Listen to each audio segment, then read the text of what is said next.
झारखंड विधानसभा monsoon सत्र सोमवार तक के लिए सदन स्थगित। 2 अगस्त तक चलेगा सदन। झारखंड विधानसभा के मानसून सत्र के पहले दिन विधानसभा अध्यक्ष रविंद्रनाथ महतो ने शोक प्रकाश के साथ सदन को संबोधित किया। शोक संदेश के बाद सदन में ATR रिपोर्ट पेश किया गया। मुख्यमंत्री हेमंत सोरेन, नेता प्रतिपक्ष अमर बावरी समेत कई विधायकों ने शोक प्रकाश व्यक्त किया। सदन को सोमवार सुबह 11 बजे तक के लिए स्थगित कर दिया गया है। इस दौरान भाजपा के विधायकों ने कई मुद्दों को लेकर सदन के बाहर प्रदर्शन किया।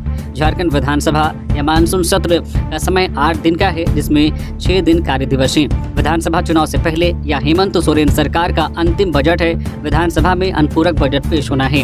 सदन 2 अगस्त तक चलेगा। शनिवार और रविवार को छुट्टी है।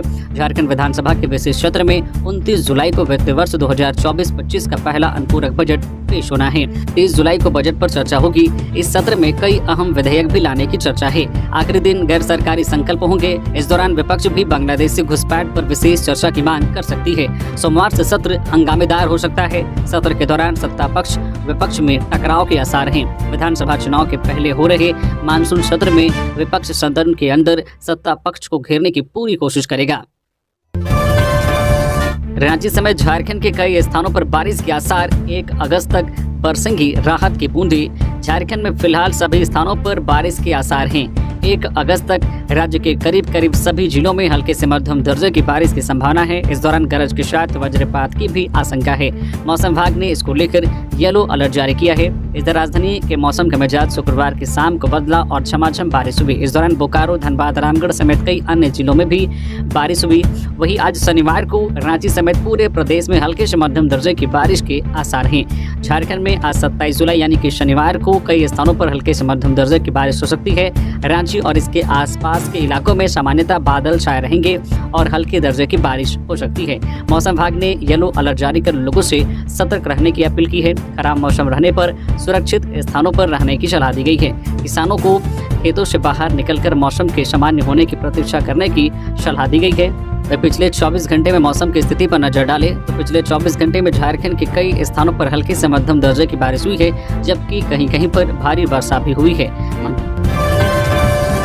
रांची में सेना भर्ती रैली आज 27 जुलाई से 70 CCTV कैमरे से होगी निगरानी। कर्नल विकास भोला। झारखंड की राजधानी रांची के होटवार स्थित खेलगांव के स्पोर्ट्स कॉम्प्लेक्स में आज 27 जुलाई से 10 अगस्त तक सेना भर्ती रैली का आयोजन किया जाएगा। 70 से ज्यादा CCTV कैमरे की निगरानी में बहाली होगी। किसी दलाल के बहकावे में नहीं आए, मेरिट पर बहाली होगी। यह सेना भर्ती रैली झारखंड के सभी जिलों के शॉर्टलिस्ट किए गए अग्निवीर उम्मीदवार और जूनियर कमीशन अफसर के पुरुष उम्मीदवारों के लिए आयोजित की गई है। ये बातें कर्नल विकास भोला ने शुक्रवार को खेलगांव में आयोजित संवाददाता सम्मेलन में कही। कर्नल विकास भोला ने कहा है कि पूरे देश में 22 अप्रैल से 3 मई तक ऑनलाइन सामान्य प्रवेश परीक्षा का आयोजन किया गया था। इसके बाद शॉर्टलिस्ट किए गए उम्मीदवारों के लिए क्षेत्रीय भर्ती मुख्यालय बिहार एवं झारखंड के तत्वाधान में सेना भर्ती कार्यालय रांची के जूनियर रिक्रूटमेंट रैली रांची के खेलगांव स्थित जो स्पोर्ट्स कॉम्प्लेक्स में आयोजित की जा रही है। खेलगांव का गेट रात 12 बजे से 6 बजे तक खुला रहेगा। कर्नल विकास भोला ने कहा कि कोई भी अभ्यर्थी दलालों को अपना डॉक्यूमेंट ना दे और उनके चक्कर में ना पड़े। 70 से ज्यादा CCTV कैमरे की निगरानी में भर्ती प्रक्रिया होगी। कोई भी अभ्यर्थी दलाल के कहने पर पास और फेल नहीं होता है, वह अपनी मेरिट पर ही पास होता है, तभी उसका सिलेक्शन होता है। हजारीबाग में हाथियों के आतंक से बचाएगा हाथी ऐप। वन विभाग की ओर से ग्रामीणों को किया जा रहा जागरूक। हाथी के आतंक से अब हाथी मोबाइल एप्लीकेशन ग्रामीणों को बचाएगा। वन विभाग और झारखंड सरकार की पहल पर हाथी ऐप तैयार किया गया है। यह ऐप 20 किलोमीटर की रेडियस में हाथी के लोकेशन से ग्रामीणों को रूबरू कराएगा, ताकि ग्रामीण सतर्क हो सके और सुरक्षित ठिकानों की तलाश कर ले। बताते चले कि हजारीबाग के कई इलाकों में हाथियों का आतंक सालों भर रहता है। हाथी जंगल से निकलकर विचरण करते हुए गांव तक पहुंच जाते हैं। इसके बाद हाथियों के रास्ते में जो भी आता है उसे वह बर्बाद कर देते हैं। कई बार तो हाथियों ने कई ग्रामीणों को भी मौत के घाट उतार दिया है। हाथियों के उत्पात को देखते हुए झारखंड सरकार और वन विभाग ने हाथी ऐप तैयार किया है, जो हाथियों के लोकेशन के बारे में जानकारी देगा। साथ ही हाथी किस और रुक कर सकते हैं, इसकी भी जानकारी ऐप के जरिए दी जाएगी। गूगल प्ले स्टोर से इसे डाउनलोड किया जा सकता है। वन विभाग के पदाधिकारी हाथी ऐप के बारे में ग्रामीणों को जागरूक कर रहे हैं और ग्रामीणों के मोबाइल में हाथी ऐप को डाउनलोड भी करवा रहे हैं। ईडी ने जमीन कारोबारी कमलेश को 6 घंटे की पूछताछ के बाद अरेस्ट किया। ईडी ने जमीन कारोबारी कमलेश को 6 घंटे की पूछताछ के बाद शुक्रवार को अरेस्ट कर लिया है। जमीन कारोबारी कमलेश शुक्रवार को ही समन मिलने पर ईडी ऑफिस पहुंचा था। ईडी की ओर से 6 समन के बाद कमलेश ईडी ऑफिस पहुंचा था। गौरतलब है कि लैंड स्कैम से जुड़े केस में ईडी ने पिछले महीने 21 जून को कमलेश के घर पर छापेमारी की थी। इस दौरान छापेमारी के दौरान उसके घर से 1 करोड़ कैश और 100 कारतूस बरामद हुए थे, जिसके बाद ईडी के सहायक निदेशक देवव्रत झा ने पूरे मामले में झारखंड के डीजीपी अजय कुमार सिंह को पत्र लिखकर कार्रवाई की मांग की थी। झारखंड के 61 वीडियो का तबादला स्थगित, सीएम हेमंत सोरेन के समक्ष विधायकों ने जताई थी आपत्ति। झारखंड के 61 वीडियो का तबादला स्थगित कर दिया गया है। पिछले दिनों इनकी ट्रांसफर पोस्टिंग की गई थी। सत्ता पक्ष की बैठक में विधायकों ने गुरुवार को मुख्यमंत्री हेमंत सोरेन के समक्ष इस संदर्भ में आपत्ति जताई थी। ग्रामीण विकास विभाग ने अधिसूचना जारी कर तबादला स्थगित कर दिया है। ग्रामीण विकास विभाग द्वारा जारी अधिसूचना में कहा गया है कि वित्तीय विशेष मतदाता पुनरीक्षण से संबंधित पदाधिकारियों वीडियो की ट्रांसफर पोस्टिंग पर मतदाता सूची के प्रारूप के प्रकाशन की तारीख 25 जुलाई 2024 से मतदाता सूची के अंतिम प्रकाशन की तारीख 20 अगस्त 2024 तक पाबंदी लगाई गई है। इस आलोक में 24 जुलाई के तबादले के आदेश को स्थगित किया गया है। लिफ्ट के अंदर जाते ही ग्राउंड फ्लोर पर गिरा हजारीबाग का व्यवसायी, हुई दर्दनाक मौत। हजारीबाग में एक दिल दहलाने वाली घटना सामने आई है। यहाँ एक व्यवसायी लिफ्ट पर चढ़ते ही सीधे ग्राउंड फ्लोर पर गिर गया, जिससे उसकी मौत हो गई। यह घटना इतनी अचानक और दर्दनाक थी कि सभी को हैरान कर दिया। पुलिस ने इस मामले की जांच शुरू कर दी है और लिफ्ट की तकनीकी जांच के लिए विशेषज्ञों को बुलाया गया है। मृतक व्यवसायी अजय अपार्टमेंट के तीसरे तल्ले में रहता था और उसका प्लाईवुड का व्यवसाय था। घटना के संबंध में मिली जानकारी के अनुसार शुक्रवार की सुबह अजय अपने फ्लैट से निकलकर जैसे ही लिफ्ट में घुसे, वो सीधा ग्राउंड फ्लोर पर जाकर गिर पड़े। दरअसल लिफ्ट 5वें तल्ले पर थी और तीसरे तल्ले पर स्विच दबाने पर लिफ्ट का दरवाजा खुल गया, जिससे लिफ्ट के अंदर जाते ही व्यवसायी ग्राउंड फ्लोर में जाकर गिर पड़े। सिर में गंभीर चोट आने से व्यवसायी की घटनास्थल पर ही मौत हो गई। घटना की जानकारी पाकर मौके पर पहुंची पुलिस ने शव को कब्जे में लेकर पोस्टमार्टम के लिए भेज दिया है। वहीं परिजनों ने पुलिस से घटना की जांच की अपील की है, सच सामने लाने की मांग की है। पुलिस मामले की सभी बिंदुओं पर जांच कर रही है। वहीं इस घटना के बाद मृतक के परिजनों का रो कर बुरा हाल है। हेमंत सोरेन की जमानत के खिलाफ ईडी की याचिका पर सुनवाई 29 को। मुख्यमंत्री हेमंत सोरेन की जमानत के खिलाफ सुप्रीम कोर्ट में ईडी की याचिका पर 29 जुलाई को सुनवाई सूचीबद्ध है। जस्टिस पीआर गवई और जस्टिस के विश्वनाथन की खंडपीठ याचिका पर सुनवाई करेगी। जमीन घोटाले से जुड़ी मनी लॉन्ड्रिंग के मामले में झारखंड हाईकोर्ट ने हेमंत सोरेन को जमानत प्रदान कर दी है। इसके खिलाफ ईडी ने सुप्रीम कोर्ट में याचिका दायर कर जमानत दिए जाने को चुनौती दी है। एसआईटी का गठन कर डेमोग्राफी की जांच कराई हेमंत सरकार। बाबूलाल मरांडी। बीजेपी प्रदेश अध्यक्ष बाबूलाल मरांडी ने शुक्रवार को कहा कि हेमंत सरकार राज्य में डेमोग्राफी की जांच एसआईटी का गठन कर कराई। मरांडी शुक्रवार को मानसून सत्र के पहले दिन विधानसभा परिसर में मीडिया को संबोधित कर रहे थे। मरांडी ने कहा कि पूरे प्रदेश में आदिवासियों की आबादी लगातार घट रही है। संथाल परगना क्षेत्र की डेमोग्राफी में अप्रत्याशित बदलाव आए हैं। डेमोग्राफी का यह परिवर्तन जो डेमोक्रेसी के लिए खतरा है, जो सबके लिए चिंता का विषय है। उन्होंने कहा कि इस परिवर्तन में सबसे ज्यादा अगर कोई समुदाय प्रभावित हुआ है वह है जनजाति समाज। नीट पेपर लीक मामले में सीबीआई ने धनबाद से 2 और को किया गिरफ्तार। तालाब से दर्जन भर मोबाइल जब्त। नीट पेपर लीक मामले में सीबीआई की कार्रवाई जारी है। शुक्रवार को पटना से आई सीबीआई की टीम ने धनबाद से 2 अपराधियों को गिरफ्तार किया है। आरोपियों की निशानदेही पर सीबीआई सुदामडी थाना के नूनुडी स्थित शहीद गुरुदास चटर्जी फुटबॉल मैदान के पास भाट बांध तालाब भी पहुंची, जहां से जांच दल को 1 दर्जन से अधिक टूटे हुए मोबाइल सीमेंट की बोरी में बंधा हुआ मिला। काफी मशक्कत के बाद जो सीबीआई को 1 दर्जन फोन मिला। सीबीआई टीम में पटना और धनबाद के अधिकारी शामिल थे। वहीं सुदामडी पुलिस सहयोग में लगी हुई थी। जानकारी के मुताबिक नीट पेपर लीक मामले में पटना की सीबीआई की टीम धनबाद पहुंची थी। सीबीआई की टीम ने धनबाद कंबाइंड बिल्डिंग के पास छापेमारी कर एक युवक को हिरासत में लिया। उनकी निशानदेही पर भाट बांध तालाब पहुंचकर मोबाइल जब्त किया। सीबीआई की टीम ने जो है एनडीआरएफ की टीम से मदद मांगी, लेकिन एनडीआरएफ ने आने में काफी देरी की, जिसके बाद स्थानीय गोताखोरों की मदद से भाट बांध तालाब में खोजबीन शुरू की। करीब 3 घंटे की कड़ी मशक्कत के बाद एक सीमेंट का बोरा निकाला गया। इस बोरे से सीबीआई की टीम को 1 दर्जन टूटे हुए मोबाइल फोन और 2 इंसुलेटर मिला, जिसे बोरे में डालकर तालाब में फेंका गया था। सीबीआई टीम ने सभी जो मोबाइल फोन की जांच की, जिसमें 2 आईफोन के अलावा कई अन्य जो है कंपनियों के मोबाइल फोन शामिल थे। सीबीआई की टीम ने सभी फोन को जब्त कर लिया है। मामले को लेकर सीबीआई ने फिलहाल कुछ भी कहने से इनकार कर दिया है। मोबाइलों को जो है खोजने में स्थानीय गोताखोरों की मदद करने के बाद सीबीआई की टीम ने उन्हें 5,000 रुपए का इनाम दिया। 75वां राज्यव्यापी वन महोत्सव। मुख्यमंत्री ने राज्यवासियों से कहा, पर्यावरण सुरक्षित रहेगा तभी हम सुरक्षित रहेंगे। पर्यावरण सुरक्षित रहेगा तभी हम सुरक्षित रहेंगे। अगर पेड़ पौधे नहीं होंगे तो प्राणियों पर खतरा उत्पन्न हो जाएगा। भविष्य में ऐसी स्थिति पैदा नहीं हो, इसके लिए पर्यावरण का संरक्षण नितांत आवश्यक है। मुख्यमंत्री हेमंत सोरेन झारखंड विधानसभा परिसर में आयोजित 75वां राज्यव्यापी वन महोत्सव को बतौर मुख्य अतिथि संबोधित कर रहे थे। उन्होंने कहा कि पर्यावरण संतुलन के लिए सभी को कदम से कदम मिलाकर चलने की जरूरत है।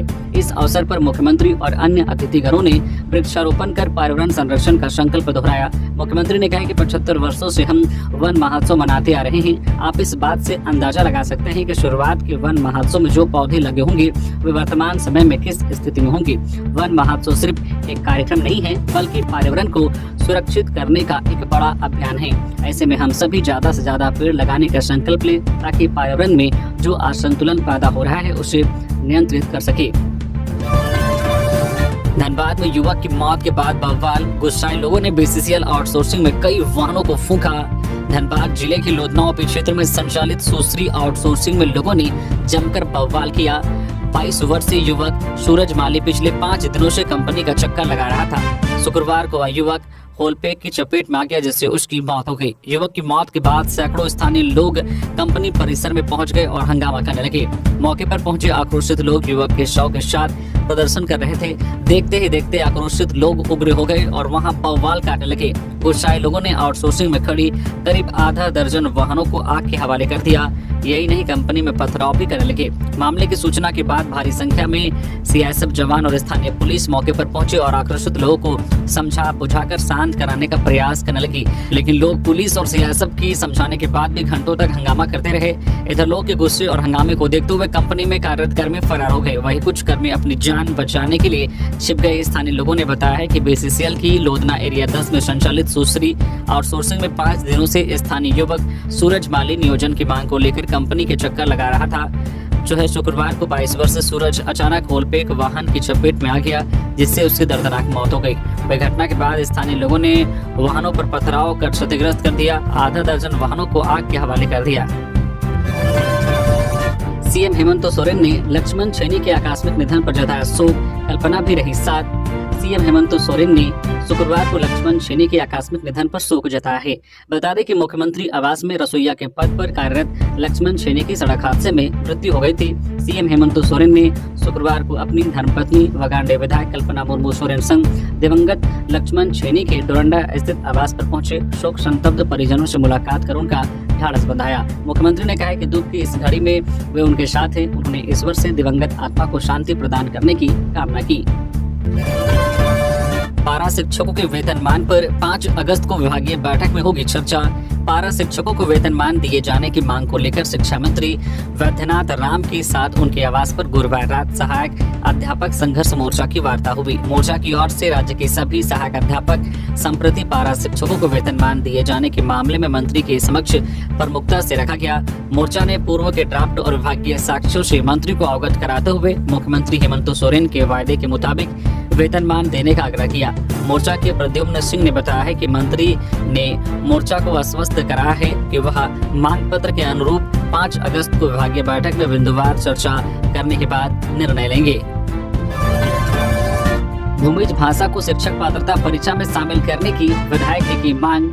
झारखंड शिक्षक पात्रता परीक्षा 2024 में भूमिज भाषा को शामिल करने की मांग को लेकर कोटका के विधायक संजीव सरदार शुक्रवार को झारखंड सरकार के स्कूली शिक्षा एवं साक्षरता विभाग के मंत्री वैद्यनाथ राम से मिले। इस दौरान विधायक संजीव सरदार ने मंत्री वैद्यनाथ राम को ज्ञापन सौंपकर शिक्षक पात्रता परीक्षा 2024 में जनजातीय भूमिज भाषा को शामिल करने की मांग की।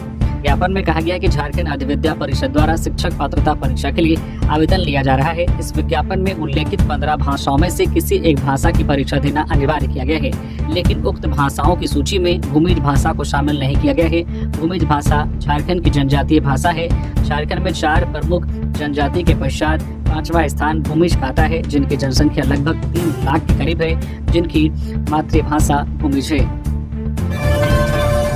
ट्रैफिक से लेकर एसपी चैम्बर के बाहर बैठने वाले पुलिसकर्मी की वर्दी में हो name plate, DGP Jharkhand police के नए डीजीपी अनुराग गुप्ता ने पुलिस सिस्टम में पारदर्शिता लाने की बात कही है। शुक्रवार को पदभार ग्रहण करने के बाद उन्होंने कहा कि राज्य में ट्रैफिक से लेकर एसपी चैम्बर के बाहर बैठने वाले पुलिसकर्मी तक के वर्दी में नेम प्लेट होना अनिवार्य है। उन्होंने कहा कि वैसे सभी पुलिसकर्मी जो आम लोगों की सुरक्षा या उनसे जुड़ी सेवाओं में तैनात रहते हैं, उनकी वर्दी में नेम प्लेट होना अनिवार्य है, अन्यथा उनके खिलाफ कार्रवाई की जाएगी।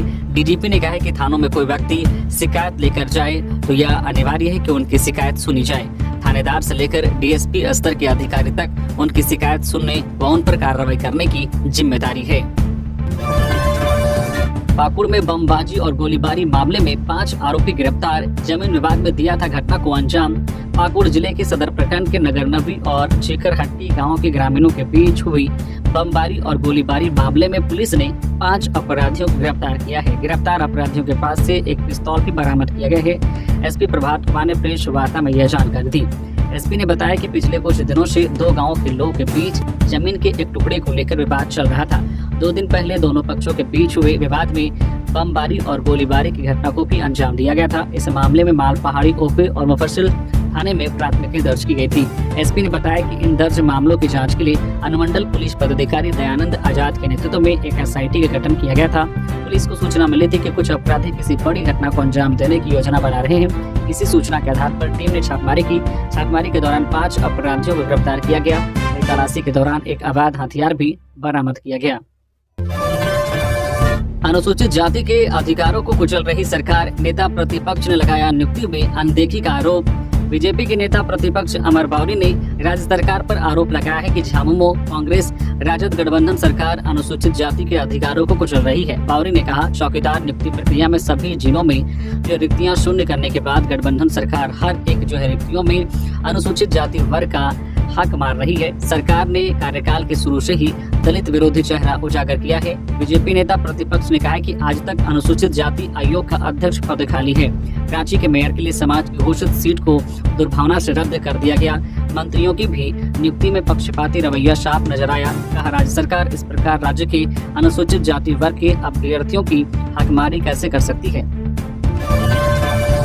टाटानगर से पटना के बीच दौड़ेगी वंदे भारत एक्सप्रेस, जल्द चलेगी टाटापुरी वंदे भारत ट्रेन। झारखंड के टाटानगर से पटना के साथ ही टाटापुरी के बीच भी वंदे भारत ट्रेन का परिचालन हो सकता है। वंदे भारत के दो रैक को चक्रधरपुर स्टेशन के पास खड़ा कर दिया गया है। इसके बाद लोगों में ट्रेन को लेकर उत्सुकता बढ़ गई है। लोगों को घोषणा का इंतजार है। इसके अलावा अन्य सारे बिंदुओं की समीक्षा पूरी कर ली गई है। बताया जाता है कि रेलवे बोर्ड द्वारा एक साथ कई वंदे भारत ट्रेनों की शुरुआत करने की घोषणा की गई है। इसको लेकर तिथियों का ऐलान एक साथ किया जाएगा।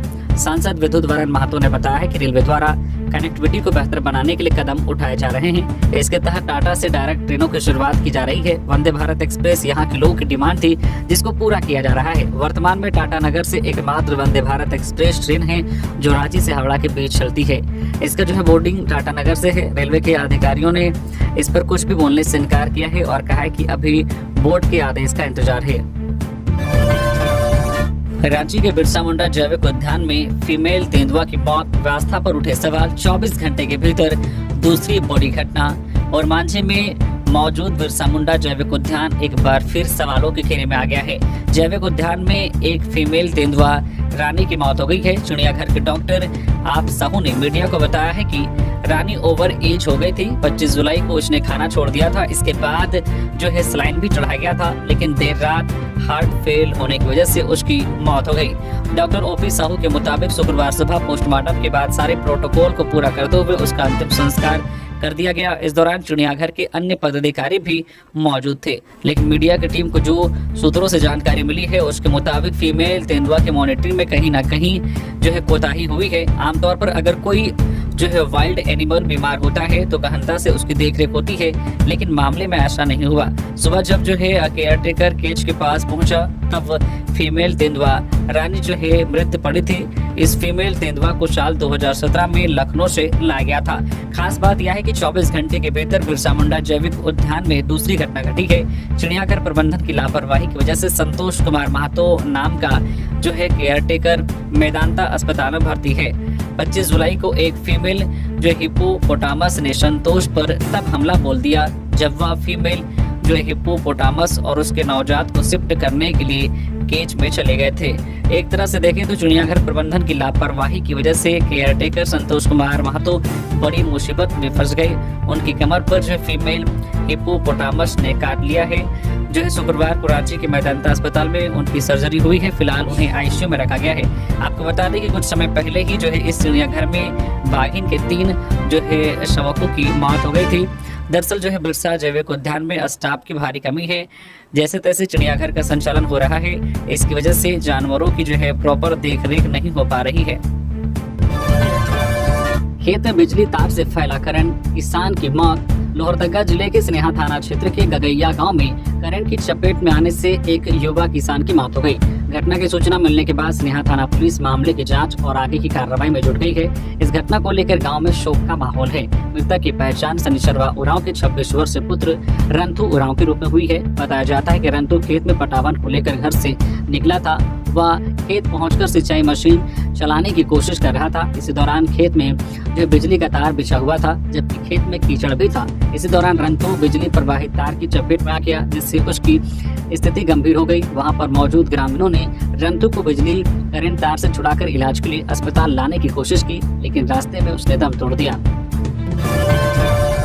डीजीपी अनुराग गुप्ता ने पदभार ग्रहण किया। कहा पुलिस को पब्लिक फ्रेंडली बनाएंगे। डीजीपी अनुराग गुप्ता ने शुक्रवार को पदभार ग्रहण कर लिया है। बता दें कि 1990 बैच के आईपीएस अनुराग गुप्ता को राज्य सरकार ने झारखंड का प्रभारी डीजीपी बनाया है। इस आशय का पत्र गृह कारा एवं आपदा प्रबंधन विभाग ने शुक्रवार को ही जारी किया था।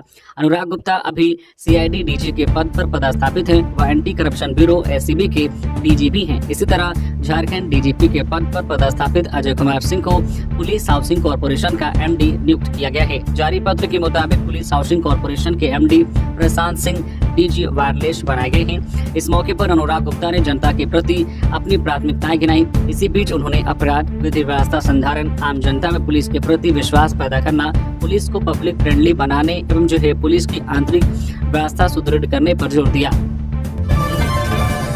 धनबाद पुलिस ने 2 साइबर अपराधियों को किया गिरफ्तार।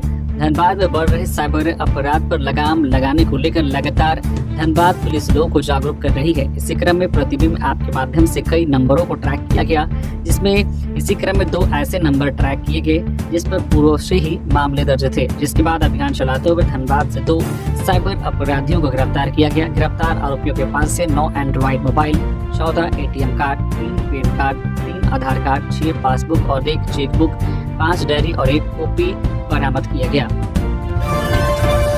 जामताड़ा में आज होगा आजसू का चूल्हा प्रमुख सम्मेलन सह शपथ ग्रहण समारोह। राज्य के विभिन्न विधानसभा क्षेत्रों में आजसू पार्टी द्वारा चूल्हा प्रमुख सम्मेलन सह शपथ ग्रहण समारोह का आयोजन किया जा रहा है। इसी कड़ी में आज दिनांक 27 जुलाई दिन शनिवार को जामताड़ा विधानसभा स्तरीय चूल्हा प्रमुख सम्मेलन सह शपथ ग्रहण समारोह का आयोजन किया जाएगा। यह कार्यक्रम पार्टी के केंद्रीय महासचिव तरुण गुप्ता के नेतृत्व में किया जा रहा है। साथ ही पार्टी के केंद्रीय महासचिव अजय सिंह के नेतृत्व में दुमका में मिलन समारोह का भी आयोजन किया जाएगा। अमर बावरी ने मुख्यमंत्री हेमंत सोरेन को लिखा पत्र, श्वेत पत्र जारी कर अबुआ आवास योजना की स्थिति सार्वजनिक करने की मांग। नेता प्रतिपक्ष अमर बावरी ने अबुआ आवास योजना की स्थिति को लेकर सीएम हेमंत सोरेन को एक पत्र लिखा है। उन्होंने सरकार को एक श्वेत पत्र जारी करने का आग्रह किया है। उन्होंने पत्र लिखते हुए कहा कि वर्ष 2019 में विधानसभा चुनाव के दौरान अपने राज्य के गरीबों और जरूरतमंदों से वादे किए थे कि 3 कमरों वाला सुविधा युक्त पक्का मकान देंगे। 4 साल बीत जाने के बाद सरकार ने अबुआ आवास योजना की शुरुआत की है। सरकार इसे महत्वाकांक्षी योजना बता रही है।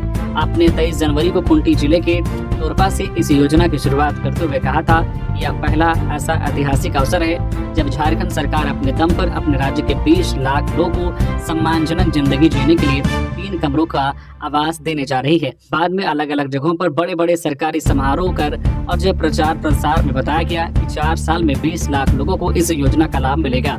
जाहिर है कि राज्य के लाखों लोग की नजरें इस योजना पर टिकी हैं। रामगढ़ के डीसी और डीडीसी को हाईकोर्ट ने किया सौकोज। झारखंड हाईकोर्ट ने शुक्रवार को रामगढ़ के उपायुक्त और उप विकास आयुक्त से यह पूछा है कि उनके खिलाफ क्यों नहीं अवमानना की प्रक्रिया शुरू की जाए। जस्टिस दीपक रोशन की अदालत ने रंजित साव एवं अन्य की याचिका पर सुनवाई करते हुए सावकोच जारी किया। याचिका में कहा गया है कि पिछले माह रामगढ़ जिले में पेयजल एवं स्वच्छता विभाग में विभिन्न पदों पर संविदा पर हो रही नियुक्ति पर हाईकोर्ट ने रोक लगा दी थी। हाईकोर्ट की रोक के बाद भी इन पदों पर 1 जुलाई को नियुक्ति कर दी गई। इस पर अदालत ने नाराजगी जाहिर की है और पूछा है कि क्यों नहीं दोनों के खिलाफ अवमानना का प्रक्रिया शुरू की जाए। Land scam architect Vinod Kumar Singh की अग्रिम जमानत पर सुनवाई 5 अगस्त को। रांची में जमीन घोटाला मामले में बड़गांव की 8.5 एकड़ जमीन कब्जा मामले में आरोपी विनोद कुमार सिंह की अग्रिम जमानत पर पीएमएलए कोर्ट में अब सुनवाई 5 अगस्त को होगी। मामले में ईडी की ओर से जवाब दाखिल नहीं किया जा सका। ईडी ने जवाब के लिए समय की मांग की। विनोद कुमार सिंह ने रांची पीएमएलए की विशेष अदालत में अग्रिम जमानत के लिए याचिका दायर की है। मामले में विनोद कुमार सिंह का नाम तब आया जब ईडी से पूछताछ के दौरान उनके मोबाइल से हेमंत सोरेन के साथ व्हाट्सएप चैट में अधिकारियों के ट्रांसफर पोस्टिंग में सिफारिश की लिस्ट एवं बड़गांव की विवादित जमीन पर बैंक्वेट हॉल बनाने के संबंध में डिजाइन मिला था। सड़क लुटेरों ने बाइक सवार पर किया हमला। नर्सिंग होम से लौट रहा था घर, लूट लिया बाइक और मोबाइल। मेदिनीनगर गढ़वा मुख्य मार्ग पर सड़क लुटेरों ने एक युवक को गोली मार दी। पैर में गोली के बाद युवक सड़क पर गिर गया। फिर लुटेरे उसका मोटरसाइकिल और मोबाइल लेकर फरार हो गए। लूट की वारदात चैनपुर थाना क्षेत्र के भिखई मोड़ के पास हुई। जख्मी युवक जो मुजफ्फर अंसारी 27 वर्षीय गढ़वा के जो टेढ़ी हरैया का रहने वाला है, उसका प्राथमिक इलाज एमसीएच में किया गया। शुक्रवार को उसे बेहतर इलाज के लिए डॉक्टर राहुल अग्रवाल के अस्पताल में भर्ती किया गया है। जख्मी मुजफ्फर अंसारी एक नर्सिंग होम में काम करता है। उसके पैर में 2 गोली लगी है। मुजफ्फर अंसारी रोज की तरह मेदिनीनगर के नावाटोली में नर्सिंग होम में ड्यूटी खत्म करने के बाद मोटरसाइकिल से गुरुवार की रात 10 बजे के करीब अपने घर गढ़वा की टेढ़ी हरैया जा रहा था। जैसे ही भिखई में पहुंचा, पहले से सड़क पर मौजूद 3 लोगों ने उसे रुकने का इशारा किया। खतरा भांपकर जब मुजफ्फर अंसारी ने बाइक नहीं रोका, उसके भागने पर लुटेरों ने गोली चला दी। लुटेरों ने 3 राउंड फायरिंग किया, जिसमें से